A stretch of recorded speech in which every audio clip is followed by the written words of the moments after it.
Good morning, everyone. Good morning.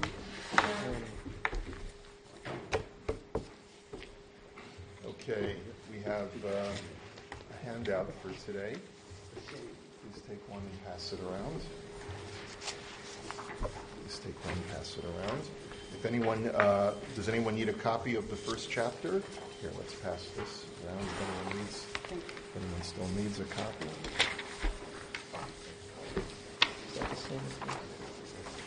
That's just the text of the first chapter.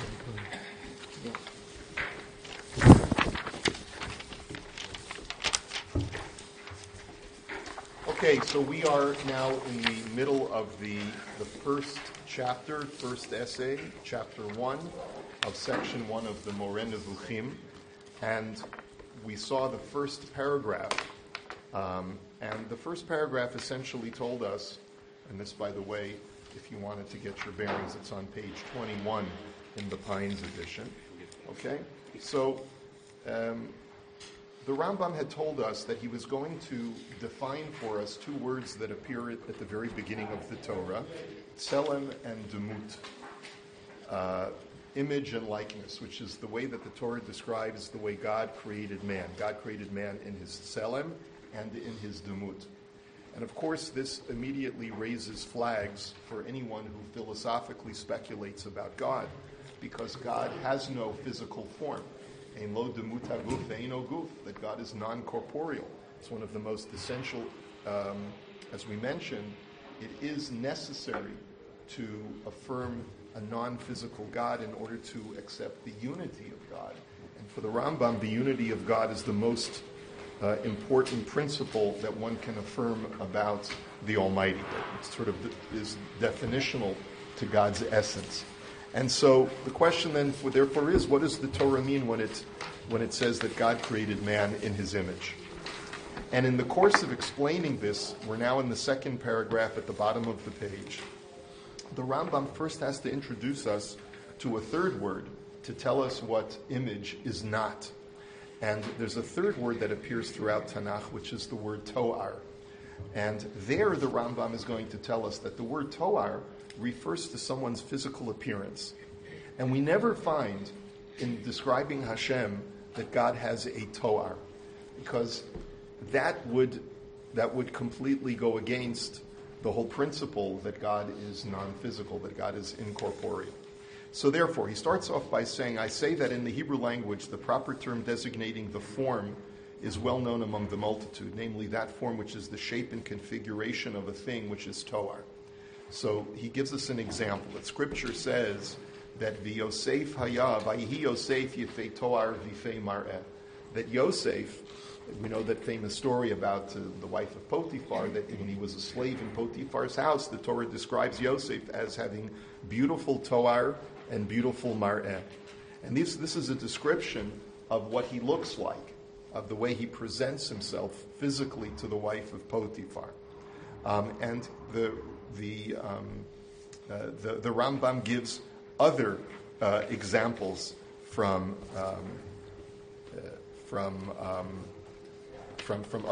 other scriptures. What form is he of? And this is a reference to Gidon. I'm sorry. This is a reference to Shaul, because this is a pasuk from the first book of Shmuel. And in that story, maybe some of you remember that story, Shaul attends a seance with a necromanceress. And because he's desperate, he needs to find out whether he should go to war with the Philistines or not. And Shmuel, the prophet, has already passed away. So he goes to a necromanceress, which is against the Torah, but he's a desperate man. And he asks her to conjure up the soul of Shmuel Hanavi. And when she does so, she sees an old man wrapped in a cloak. And he asks her, what does he look like? And she tells him, this is what he looks like. And he says, oh, now I know that that's Shmuel the prophet. So there the word to'ar is used to describe the image of an old man wrapped in a cloak. Another example as the to'ar of the children of a king, describing the majestic look that the leader, the Shofet Gideon, had to the enemies of the Jewish people. And therefore he says the term also is applied to an artificial form. When we say an artificial form, what does the Rambam mean? Some translate it a little bit differently, but it means in Hebrew, the Ibn Tibon Hebrew says Surah Milachiit, which I guess I would explain not so much as an artificial form, but as a functional form, because when you want to say that something functionally has a shape, that you need to be able to describe its features, you describe its shape, you describe the way that it presents itself physically, you use the word toar. And therefore he says he marks its form with a line and marks its form with a compass. So you see that you need to use an instrument of gauging shapes and sizes, right? And that shows you that toar is a gauge of shape and size. By the way, what is the difference? This is parenthetical to what the Rambam writes. But you know that many times we find, especially it says by Rachel and it says by Yosef, Vatihi Rachel yifat toar v'yifat mar'eh. That you have toar and you have mar'eh. What's the difference between the two? So I have in the sheet that I handed out. And by the way, these handouts, for those of you who are watching online, if you ever want to get a copy of anything that we hand out in this year, you're always welcome to send me a message on Facebook, and I'll be able to text it over to you in a PDF or a JPEG form. And so if you wanted to just know the difference between toar and mar'eh, we present you with two opinions. One is Rashi and one is the Ibn Ezra. Rashi says, and you have it here in the first section, toar hu tsurata partzuf, that the word toar refers to the shape of a person's face, or the description of how a person's face is shaped. Lashon yitahareu b'sered, as the Rambam just quoted the pasuk in Yeshaya, measuring something with a compass. So therefore, when you say that a person has a beautiful toar, you're saying that they have a beautifully shaped face, their eyes, their nose, their lips. That's what toar refers to. Everything is beautifully shaped. Mar'eh, huziv klostar, refers to the radiance that they emit, which is sort of like just taking the gansapunim, right, and saying, wow, this person radiates a certain kind of charisma or charm. What? Aura. An aura, perhaps, yeah. So that's the way Rashi explains the difference between toar and mar'eh. Toar is the shape, and mar'eh is the aura they emit, or the shine of their face. And the Ibn Ezra says, Yifas toar kol ever umareh hakol tov o al ha'oyin. And the Ibn Ezra says a similar idea, toar kol ever, that toar refers to each individual feature, the eyes, the nose, the lips, and umareh hakol tov. And he says Mara refers to the totality of the person's punim, or the way that they present themselves is beautiful to look at. So a person, you can analyze a person's toar and say that from let's say, that person has a Renaissance face, or a person has a classic beauty, right? And then you could say the mar'eh, the totality of the way that they present themselves, is something beautiful to look at. Anyway, but the Rambam is really only concerning himself with the word toar, because he wants to set up a contrast between the word toar and the two words that are used in the Torah to describe man being made in God's image. Toar refers to a functional appearance. That's what the Rambam calls it, really a physical presentation. Okay? Those terms are never applied to the deity, may he be exalted. Far and remote may this thought be from us. The term image, which is what he calls, which is in the Hebrew Tzelem, is applied to the natural form. Now, what do we mean by the natural form? It's referring to essential form. And by the way, the word form many times is used in the Aristotelian sense. We had mentioned it way back in the introduction when we were first introducing this material, that the Rambam is very much an Aristotelian in his thought. In Aristotelian science, all that exists in the world can be divided into form and matter. Remember, we talked about the chair. The chair has the form of a chair, which means that it has an intellectual investiture in the chair of chairness or chair-likeness. And then it has matter, which is the physical material that went into taking that idea of chairness and putting it into a physical reality. That's a concept that's a little bit foreign to us, but if you study just a small amount of Aristotelian science, you understand that that's how Aristotle breaks down into a dichotomy the entire physical world, form and matter. So in one sense, the Rambam is using this word Tzelem to describe man's form. It's devoid of physicality, Tzelem in its truest sense, but it describes the most essential quality of what it means to be a human being, which is not to be physical, but rather something deeper. The most essential quality of a human being, such that if you took away that quality, the person would no longer be human, is something that has nothing to do with the physical aspect of man. What does it have to do with? Essence? Well, what is that essential quality within man? That's what we're asking. What is it that makes the human uniquely human?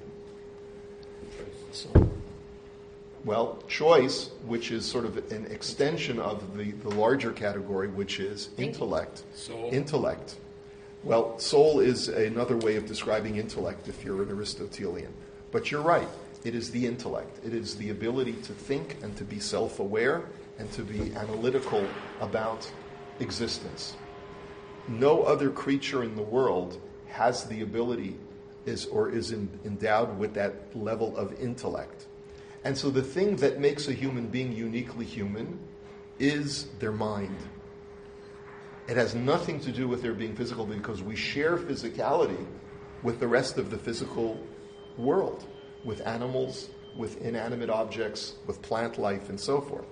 So therefore, when the Torah says that God created man in his Tzelem, in his form, it does not mean anything having to do with man's physical nature, but rather that which makes man uniquely human.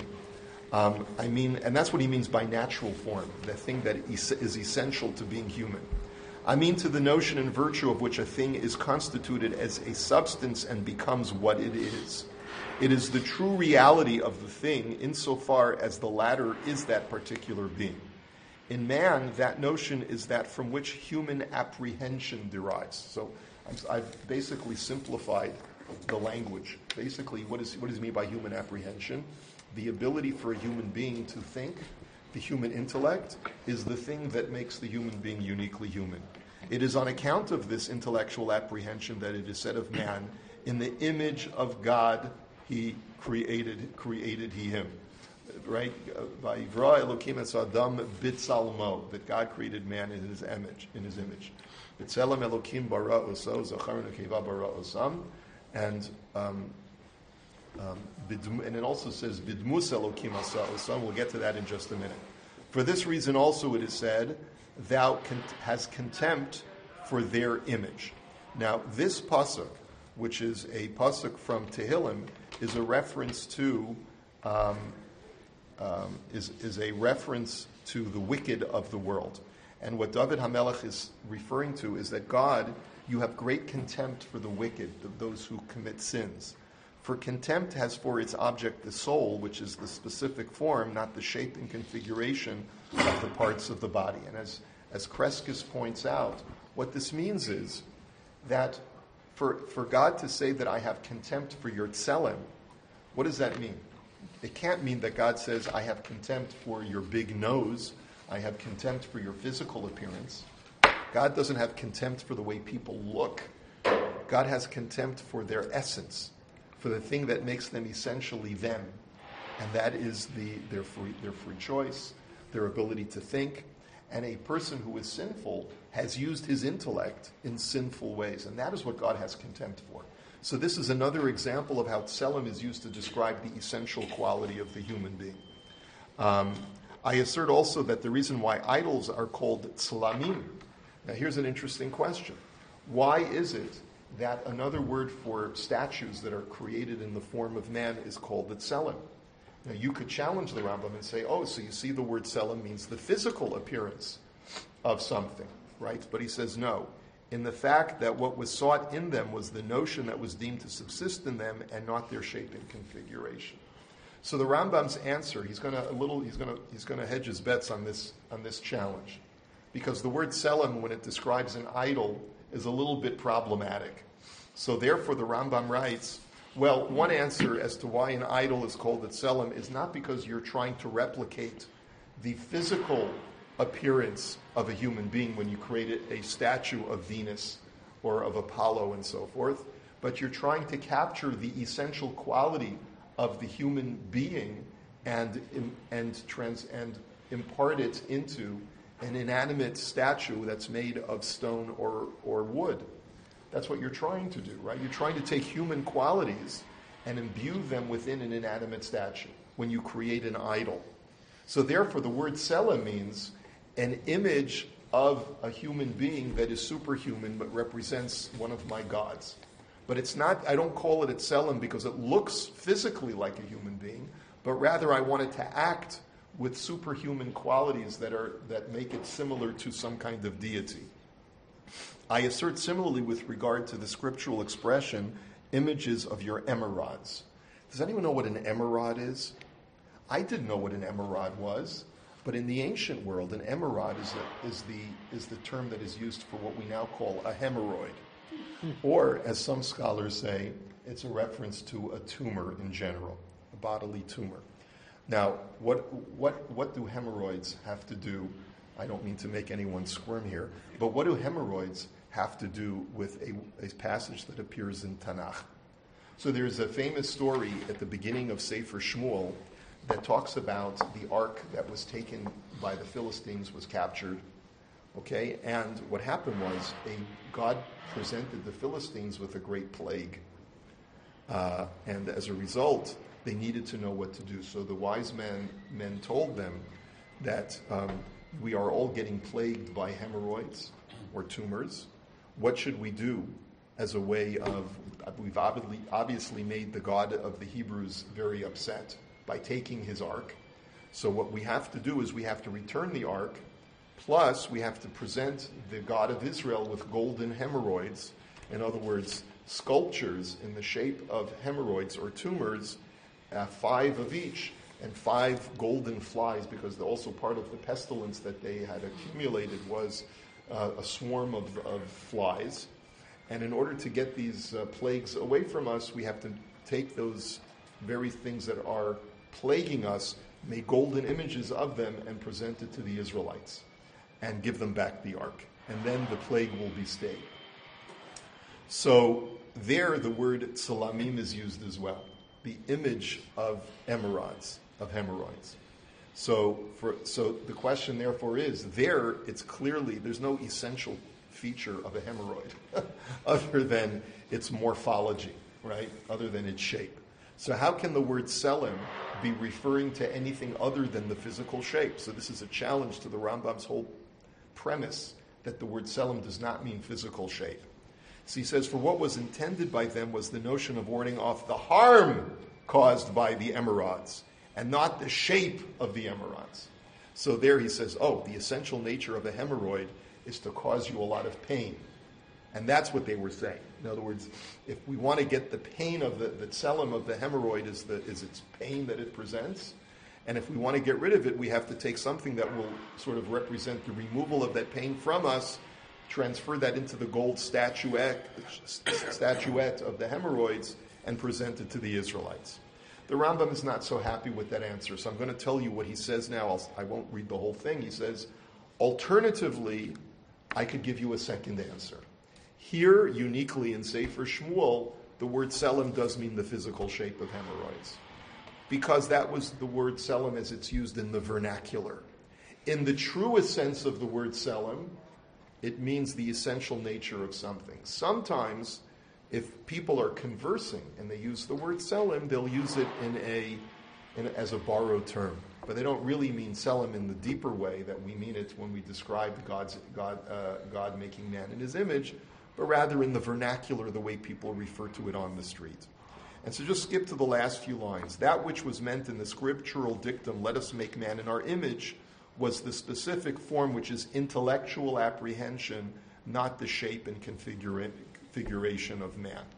We have explained to you, therefore, now that we've given you this whole presentation, we've explained to you the difference between Tzelem and Toar, and have explained the meaning of the word Tzelem, the real meaning of the word Tzelem. So Toar, just to conclude, refers to the physical form, the way that something physically presents itself to you. Tzelem is referring to something's essential nature. And therefore, as now there's only one more word that we have to deal with, which is the word demut. It is a noun derived from the verb domeh. So what does domeh mean? To be domeh to something, or damo, means to resemble it, to be like it. And there too, the Torah says, bidmus Elokim asa oso, that God made man in his likeness. So what does that mean? So the Rambam says that it too signifies likeness in respect of a notion. For the scriptural dictum, and I'm going to show you basically that when you say that something is domeh to something else, it doesn't necessarily mean that it has to be physically akin to that thing, but it has to have a certain feature and characteristic which makes it very similar to that other thing. Not necessarily physical, though. Okay? So therefore, here's some examples. I am like a pelican in the wilderness. By the way, other translations, the word is ka'at, is the bird that is being described in David HaMelech's Tehillim. What is the word ka'at? Some translate it as an owl, some translate it as pelican, but it's a certain kind of desert bird. And what David HaMelech is saying, and I have the section from the Kapitel Kuf Beis, Tehillim 102. It says, basically King David is really upset. He says, do not hide your face from me in my time of trouble, for my days have vanished like smoke and my bones are charred like a hearth. My body is stricken and withered like grass, too wasted to eat my food. On account of my vehement groaning, my bones show through my skin. David is really a very upset, very despondent person, fasting and very upset. He can't even eat. And then he says, I am like a great owl or a great pelican in the wilderness among the ruins. So what is he describing? Is he saying that I look like a pelican? Of course not. That's not what David HaMelech means. But rather what he means to say is, it doesn't mean that regard to its wings and feathers, but that his sadness was like that of a bird. If you can imagine a sad pelican or a sad owl, I don't know why the sadness is associated with that kind of bird, but an owl maybe I could understand, because he goes, hoo, hoo, and maybe that's the hooting of an owl represents his sadness. I'm not sure. Okay. In the same way, in the verse, nor was any tree in the garden of God like unto it in beauty, which is a pasuk in Sefer Yechezkel, which is descriptive of the beautiful country of Ashur, of Assyria, before God decided to strike it as a punishment. It was a beautiful country. And it says, there was no tree in the garden of God like unto it in beauty. The likeness is respect to the notion of beauty, not to the exact physical features of every tree. Similarly, the verses, their venom is in the likeness of the venom of a serpent, and his likeness is that of a lion that is eager to tear in pieces. Page 23. All of these, which use the word demut or domeh in the pasuk, all of them refer to a likeness in respect of a certain feature, and not with respect to a shape and a configuration. In the same way it is said, the likeness of the throne, the likeness of the throne. The likeness referred to being in respect of elevation and sublimity, not in respect of a throne's square shape, its solidity, and the length of its legs, as poor people or wretched people think, meaning lowly people who don't have really an intellectual acumen will think that if the Torah says that something is like a throne, it means it's physically like a throne, that it has four legs. Of course not. That's not what the Tanakh is referring to. It means it's majestic, it's elevated, it's exalted. A similar explanation should also be applied to the expression, the likeness of all creature, of the living creatures. Now, and this is a pasuk in Yechezkel as well. So man possesses in his proprium, though it's a fancy word for it, there's a property within man that is something in him that is very strange, as it is not found in anything else that exists under the sphere of the moon. Now, what the Rambam is writing under the sphere of the moon is a very strange way of saying anything that exists in the physical world. Why the Rambam uses this to describe things that exist in our physical world is once again because he is an Aristotelian and he subscribes to a geocentric conception of the universe where the earth is in the center and it is bounded by spheres, by crystalline, clear spheres that surround our planet. And the laws of physics apply to everything that's within the innermost sphere, which contains the orbit of the moon. The moon is embedded in the innermost sphere. We're not going to get into that right now, but that's the reason why he calls this the physical nature of things that are within the physical world as we know it, because the laws of physics are subsumed under the innermost sphere of the moon, what we call the moon sphere. We'll get into that astronomical issue a little bit later on. Yes. But isn't that also like the 10th intellect? In other words, in Alko Zikarim, that's how God brings his influence down. Yes, it's a method of emanation from the divinity, the prime mover, all the way out there in the outside the outermost sphere. Through a series of concentric spheres, God presents his emanation to us. A topic that I guarantee you we will get into later on. Okay, namely, so what is this unique feature within man that exists only within man out of all of the things that exist within the physical world as we know it? Namely, intellectual apprehension, the ability to cognize, the ability to have intellect. In the exercise of this, no sense, no part of the body, none of the extremities are used. And therefore this apprehension was likened unto the apprehension of the deity, which does not require an instrument. So God does not have any physical tool to have intellect, nor does man. So therefore, when the Torah says that God created man in his image, it means that which makes man uniquely human is his Tzelem, which is his intellect. And how is he akin or similar to God? With that very same intellect. So therefore, Tzelem and Demut are both a reference to the fact that man has intellect. The word Tzelem means that intellect is that which makes man uniquely human, and Demut means that which makes man most resemblant to God, with that very same intellect. Now, why is it necessary for the Torah to say that man is domeh to Hashem? So the Rambam just adds one last caveat, and that is that to be domeh to something means to be like it, but not exactly it. And the reason is because God's intellect is not man's intellect, or man's intellect is not God's intellect. And the Navi actually says this, Ki lo machshavotai machshavotechem velo darchechem derachai. My thoughts are not your thoughts, says God. Yes, you have an intellect. It is the closest thing that you can get to being a deity yourself. But it is only akin, it is only domeh to my intellect, it is not my intellect itself. Although in reality it is not like the latter apprehension, but only appears so to the first stirrings of the opinion. When you first look at man's intellect, you say, oh, how godly man is, right? But it's only a demut, it's only a similar, akin to God's intellect. It was because of this because of the divine intellect conjoined with man, that it is said of the latter that he is in the image of God and in his likeness, but not that God may be exalted as a body and possesses a shape. So therefore, I have succeeded, sort of like QED, I have succeeded in dispelling the notion that when the Torah says that God made man in his image, that this ascribes any level of physical attribute to the Ribbono Shel Olam himself. Just because man has physical features does not mean that God does. Because when the Torah says that God made man in his image, it refers to the feature within man that makes him uniquely human, which is not at all physical. And man's intellect is domeh to Hashem, but is not exactly the same intellect as God. Okay, that concludes our first chapter. Any questions, comments? Yes. So the concept that you brought up last week and continue with this week is the criticalness of the fact that God is non-corporeal.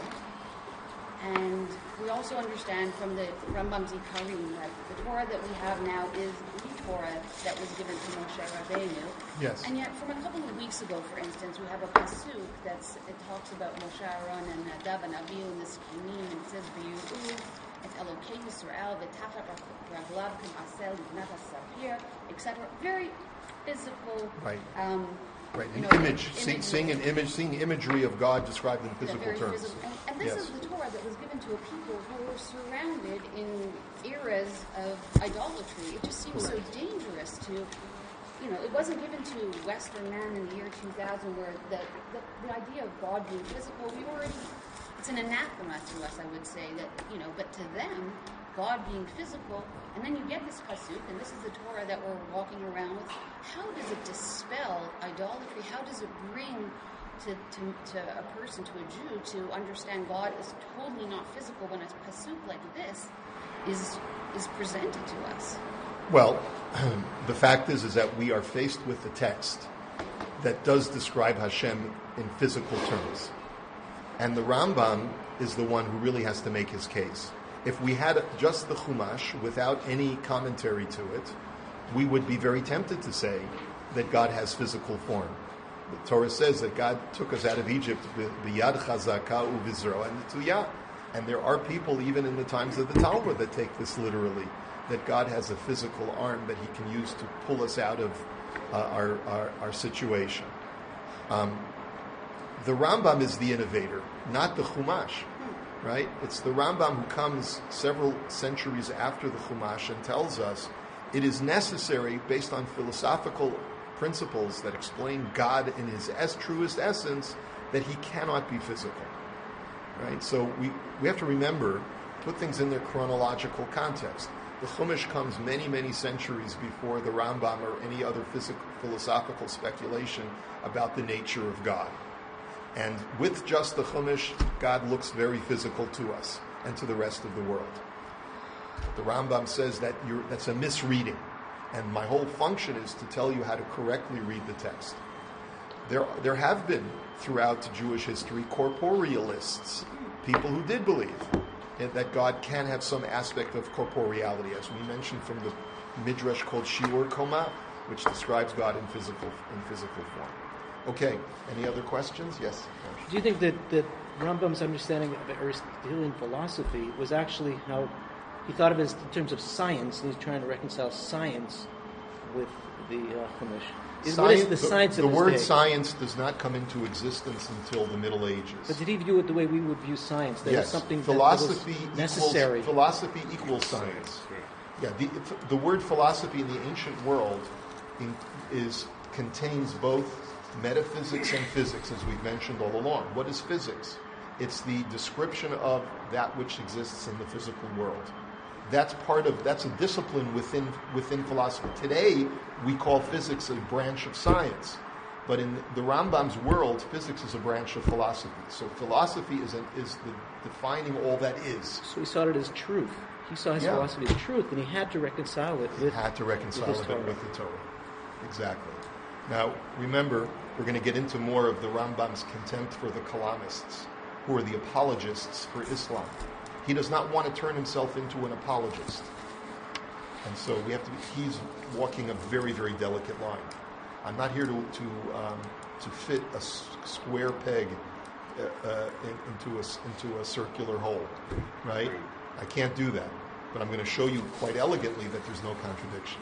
And I'm not using apologetics. We'll get to that. Does God have intellect? Does God have Intellect? Yes, that is the essence of God, is intellect. God is pure intellect. Yes. We'll get to that as well. Have a great day. Thank you.